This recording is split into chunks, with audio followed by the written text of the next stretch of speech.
आज इस वीडियो में मैं द रेड शर्ट मानहुआ का चैप्टर 39 एक्सप्लेन करूंगा। चैप्टर के स्टार्ट में ओरका के सिर को कटे हुए देखते हैं, जहां ये देखकर सभी एल्डर हैरान हो जाते हैं। तभी बताया जाता है कि 23 घंटे और 30 मिनट के अंदर द हाउंड डॉग्स के वैनगार्ड टीम में सभी की मौत की पुष्टि हो चुकी है। चा सिंयूक ने समय सीमा के अंदर उन सभी को मार डाला।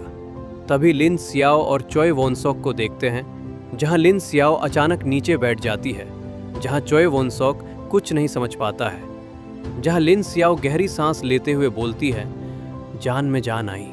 जहां अभी भी चोय वोनसॉक लिन सियाओ को देख रहा होता है और उसे कुछ समझ नहीं आता है। तभी लिन पुतियन के बगल में खड़े एल्डर को देखते हैं, जो चा सिंयूक की ओर देखते हुए मन में बोलता है, ये सबसे खराब स्थिति है।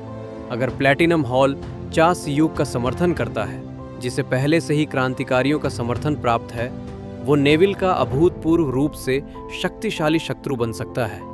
मैं ऐसा होने नहीं दे सकता। और जोर से बोलता है, ये एक मनमाना निर्णय है। आपको उसका समर्थन करने के परिणामों पर विचार करना चाहिए। हम एल्डर इस तरह की बात से सहमत नहीं हो सकते। जैसे ही एल्डर आगे कुछ बोलता, वैसे ही लिन पोटियन को देखते हैं, जो अपने चाइनीज फैन से उस एल्डर के गले को काट देता है। जहां उस फैन ने कई सारे छोटे ब्लेड लगे हुए देखते हैं, जहां वो एल्डर चिल्लाते हुए नीचे जमीन पर गिर जाता है। तभी लिन पोटियन बोलता है, अंकल, मैं काफी समय से आपके साथ धैर्य रख रहा हूं। आप इतने समय से नेविल से रिश्वत लेते आ रहे हैं। जहां उस एल्डर को जमीन पर गिरे दर्द से आहे भरते हुए देखते हैं। जहां लिन पोटियन उस फैन को अपने फेस के पास रखते हुए आगे बोलता है, क्या आपको सच में लगा था कि मैं एक सूचना दलाल को पता नहीं चलेगा? जहां ये देखकर बाकी सभी एल्डर हैरान हो जाते हैं। जहां लिन पोटियन आगे बोलता है, हुर्रास के दौरान हम नेविल के साथ मैत्रीपूर्ण संबंध बनाए रखते हैं, लेकिन ये पूरी तरह से आवश्यकतावश ही किया जाता है। ये भूल जाना कि नेविल हमारा दुश्मन है, ये एक मूर्खतापूर्ण गलती होगी। जहां सभी एल्डर के फेस पर डर देखते हैं। जहां लिन पोटियन बाकी एल्डर की ओर देखते हुए आगे बोलता है, एक ऐसी गलती जिसे आपको दोहराना नहीं चाहिए। और चा सिंयूक की ओर देखते हुए जोर से बोलता है, मैं लिन पोटियन एतद द्वारा घोषणा करता हूं, मैं चा सिंयूक का स्पॉन्सर बनूंगा। इस निर्णय के संबंध में क्या किसी को कोई आपत्ति है? जहां बाकी के एल्डर डरे हुए रहते हैं और एक शब्द भी नहीं बोलते हैं, तभी लिन पोटियन को देखते हुए चा सिंयूक मन में बोलता है, उन्होंने भ्रष्ट एल्डर को अनुशासित किया और उसने इस मंच का इस्तेमाल अपनी इच्छा थोपने के बहाने के रूप में किया। प्लैटिनम हॉल के भीतर कोई भी व्यक्ति जो वर्तमान लिन पोटियन का विरोध कर सकता है? जहां सभी एल्डर डर के साथ लिन पोटियन के सामने अपने हाथों को जोड़ते हुए और अपने सिर को झुकाते हुए बोलते हैं, बिल्कुल नहीं, हम काउंसिल ऑफ एल्डर मास्टर को फॉलो करेंगे। जहां चा सिंयूक ये सुनकर लिन पोटियन की ओर देखते हुए मन में बोलता है, विरोध करने वाला कोई नहीं है, वो एक खौफनाक आदमी है। ये सोचना कि वो उन मुसीबत खड़ी करने वाले एल्डर को एक ही झटके में निपटा देगा। तब लिन छाइयो को देखते हैं, जो चा सिंयूक को देख रही होती है। तब उसे लिन पुतियान की बात याद आती है, जहां लिन पुतियान बोलता है, चा सिंयूक का व्यक्तित्व वास्तव में अद्भुत है, लिन परिवार के योग्य। जहां लिन छाइयो अपने दोनों हाथों को ब्रेस्ट पर रखते हुए मन में बोलती है, लिन परिवार के योग्य, लिन परिवार योग्य, लीन योग्य। तभी लीन शाइयो के फेस को देखते हैं, जो शर्म से लाल हो जाता है। जहां शर्माते हुए बोलती हैं, इम्प्रेसिव।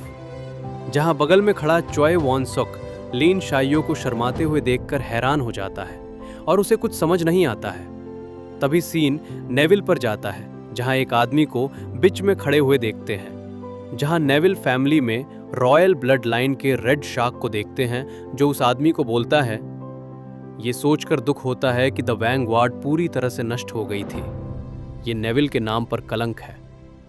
तभी नेविल फैमिली में रॉयल ब्लड लाइन के रेड शार्क में एक लंबे बाल वाले आदमी को देखते हैं, जो बोलता है, एक मक्खी को मारने में इतना समय कैसे लग सकता है? जहां नीचे खरा आदमी इवान कार्डिफ और डेड फेस का पिता रहता है, जहां वो बोलता है, मैं दूसरी इकाई को तुरंत रवाना कर दूंगा कुलपति जी, मैं आपको फिर कभी निराश नहीं करूंगा। और मन में बोलता है, इवान, इवान। तभी एक आदमी को किसी पर पंच मारते हुए देखते हैं, फिर किक मारते हुए देखते हैं। जहां किक और पंच मारने वाला आदमी इवान कार्डिफ का पिता है और मार खाने वाला आदमी इवान कार्डिफ है। जहां इवान कार्डिफ चुपचाप मार खा रहा होता है और एक शब्द तक नहीं बोलता है। तभी इवान कार्डिफ के पिता को मुस्कुराते हुए देखते हैं, जो टेबल पर रखे गिलास को उठाते हुए बोलता है, बोरिंग है, मैं तो पत्थर तोड़ना ज्यादा पसंद करूंगा। और ग्लास में रखे ड्रिंक को पीने लगता है और तभी ग्लास को जमीन पर पटकते हुए तोड़ देता है और खिड़की की ओर देखते हुए इवान कार्डिफ को बोलता है, मैं स्वयं कोरिया जा रहा हूं। और तिरछी नजर से इवान कार्डिफ की ओर देखता है और बोलता है, मैं दूसरी असफलता बर्दाश्त नहीं कर सकता हूं। इस बार चा सिह्युक को एलिमिनेट करना ही होगा। जहां इवान कार्डिफ कुछ नहीं बोलता है। तभी सीन दूसरी तरफ शिफ्ट होता है, जहां एल्डर यूक जॉन को देखते हैं, जो कुछ लोगों के बीच में खड़ा रहता है। जहां यूक जॉन के अलावा सभी लोग कुछ बारे में बात कर रहे होते हैं। तभी उनमें से एक यूक जॉन को बोलता है, हम इस संस्था को इन भ्रष्ट प्रतिनिधियों के हाथों में नहीं पड़ने दे सकते। जहां दूसरा आदमी बोलता है, बिल्कुल सही, अन्य उत्तराधिकारी उम्मीदवार भी उनसे भिन्न नहीं है। यदि हम अपना कोई उम्मीदवार खड़ा नहीं करते हैं, ये संस्था पूरी तरह से भ्रष्टाचार की चपेट में आ जाएगी। जहां यूक जॉन को चारों ओर से घेरे आदमी द रेवोल्यूशनरीज रहते हैं। जहां रेवोल्यूशनरी बोलते हैं, लेकिन हमारे पास उत्तराधिकार की लड़ाई में चुनाव लड़ने के लिए कोई भी योग्य उम्मीदवार नहीं है। घोषणा होने में अब ज्यादा समय नहीं बचा है। जहां एसोसिएशन के जस्टिस को देखते हैं, जो ये सुनकर काफी परेशान रहते हैं। तभी फेस ढका जस्टिस को भी देखते हैं, जहां एक आदमी बोलता है, हमें किसी को ढूंढना ही होगा, हम चुपचाप खड़े होकर इस संगठन को ढहते हुए नहीं देख सकते, है ना? तभी बताया जाता है कि उत्तराधिकार का युद्ध। एसोसिएशन के उत्तराधिकारी के चयन के लिए एक प्रतियोगिता है। संपूर्ण सत्ता संरचना में आमूल-चूल परिवर्तन करने का जीवन में एक बार मिलने वाला अवसर। यदि कोई उत्तराधिकार की लड़ाई जीत जाता है, तो वे एसोसिएशन में व्याप्त भ्रष्टाचार को हमेशा के लिए जड़ से खत्म कर सकते हैं। जहां फेस ढका जस्टिस मन में बोलता है, क्या सचमुच कोई नहीं है? इस रफ्तार से तो ये संस्था पूरी तरह से भ्रष्ट लोगों के हाथों में चली जाएगी। तभी यूक जॉन तीनों एसोसिएशन के जस्टिस को बोलता है, एक रास्ता है, बशर्ते आप इसके परिणामों को संभालने में सक्षम हो। तभी सीन उत्तराधिकार युद्ध के उम्मीदवार की घोषणा का दिन दिखाया जाता है, जहां एसोसिएशन की असेंबली में कई लोगों को देखते हैं, जहां उनके बीच यूक जॉन को खड़े देखते हैं, जहां एक सफेद टोपी पहनी लड़की को देखते हैं, जो कि तीसरे उत्तराधिकारी डीसन बेनेट रहती है, जो यूक जॉन की ओर देखते हुए बोलती है, ऐसा लगता है कि उन लोगों को अभी तक कोई उम्मीदवार नहीं मिला है। तभी एक आदमी को हंसते हुए देखते हैं, जो द्वितीय उत्तराधिकारी आर्थर क्लार्क रहता है, जो बोलता है, योग्य उम्मीदवार ढूंढना आसान नहीं है।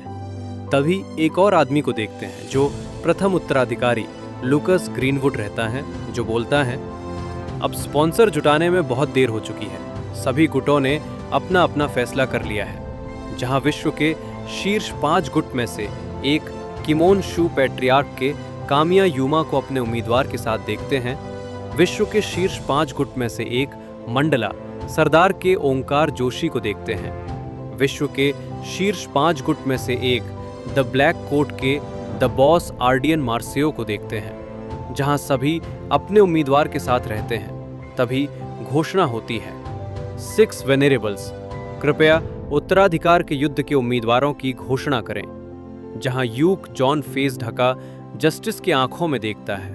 तभी फ्लैशबैक दिखाया जाता है, जहां यूक जॉन एसोसिएशन के जस्टिस को बोलता है, एक रास्ता है, बशर्ते आप इसके परिणामों को संभालने में सक्षम हो। तभी एक लड़की के पैरों को देखते हैं, जो वहां अभी अभी आई है और बोलती हैं, मुझे जिज्ञासा है, आप जिस तरीके की बात कर रहे हैं वो आखिर है क्या? जहां यूक जॉन पीछे मुड़कर उस लड़की को देखता है, जहां सभी लोग उस लड़की को देखकर हैरान रहते हैं। तभी उस लड़की का फेस दिखाया जाता है जो बोलती है, इसके साथ। तभी प्रेजेंट का सीन दिखाया जाता है जहां यूग जॉन अपने आंखों को छोटा करते हुए बोलता है, मैं चा सियूक को नामांकित करूंगा। जहां माहौल पूरा सन्नाटा हो जाता है। तभी अचानक से कोई हंसते हुए बोलता है, बिल्कुल बकवास। तभी आर्थर क्लार्क बोलता है, इतनी टाल मटोल के बाद आखिर उसके जैसे किसी मामूली व्यक्ति की घोषणा क्यों? जहां तीसरी उम्मीदवार डीसन बेनेट बोलती हैं, बिल्कुल सही। चा सिह्यूक के पास न तो प्रभाव है और न ही स्पॉन्सर जो इन आवश्यकताओं को पूरा कर सके। मैं समझती हूं कि आप हताश हैं, लेकिन शायद बेहतर होगा कि आप इस उत्तराधिकार युद्ध से दूर रहें। तभी दरवाजे की खुलने की आवाज आती है, जहां तीसरे उम्मीदवार की बातों को सुनकर दरवाजे से आया आदमी बोलता है, मुझे जो सुनने को मिल रहा है वो मुझे बिल्कुल भी पसंद नहीं आ रहा है। जहां दरवाजे पर आया आदमी लिन पोशियन रहता है, जो अपने फैन को खोलते हुए हवा करने लगता है। जहां उसे देखकर सभी लोग हैरान हो जाते हैं और बोलता है, ये आदमी यहां क्यों है? तभी यूग जॉन को हंसते हुए देखते हैं। तभी लिन पोटियन यूग जॉन की ओर जाते हुए बोलता है, आप कहते हैं कि योग्यताएं आवश्यक हैं। और यूग जॉन के बगल में जाकर खड़ा हो जाता है और बोलता है, क्या आप ये कहना चाह रहे हैं कि मैं अकेला काफी नहीं हूं? जहां वाइट गोल्ड क्लैन मतलब प्लैटिनम हॉल मास्टर लिन पोटियन विश्व के शीर्ष 5 गुटों में से एक है। और लिन पोटियन अपने फैन को बंद करते हुए बोलता है, परिचय देने में देरी के लिए क्षमा चाहता हूं। मैं चा सीह्युक का स्पॉन्सर लिन पोटियन हूं। जहां ये सुनकर सभी उम्मीदवारों को थोड़ा हैरान देखते हैं। जहां फेस ढका जस्टिस मुस्कुराते हुए मन में बोलता है, प्लैटिनम हॉल ने चा सीह्युक के साथ हाथ मिला लिया है, क्वालिफिकेशंस मिल गई है। तभी चा सीह्युक को देखते हैं जो बैंडेज लगा रहा होता है। जहां एक लड़की को देखते हैं जो चा सीह्युक को बोलती है, इसके साथ ही हमारे रास्ते में अब कोई बाधा नहीं रहनी चाहिए। जहां चा सीह्युक शर्ट पहनते हुए मन में बोलता है, अब बाधाओं को दूर करने का समय आ गया है। तभी सीन इवान कार्डिफ पर जाता है, जो खिड़की की ओर देखते हुए बोलता है, सभी तैयारियां पूरी हो चुकी हैं। गद्दार 2 यूचा और ट्रिपलेट्स, उनका स्तर हाउंड डॉग से कहीं अधिक है। तभी हाउंड डॉग्स के टीम 3 और टीम 4 के फैंग और मोलर को देखते हैं। जहां इवान कार्डिफ आगे बोलता है, फैंग और मोलर टीमों को सतर्क रहना होगा। और अंत में चा सिह्युक, अगर तुम्हारा उससे आमना सामना हो तो पीछे हट जाना। मेरे अलावा जो भी आएगा उसकी मौत ही होगी।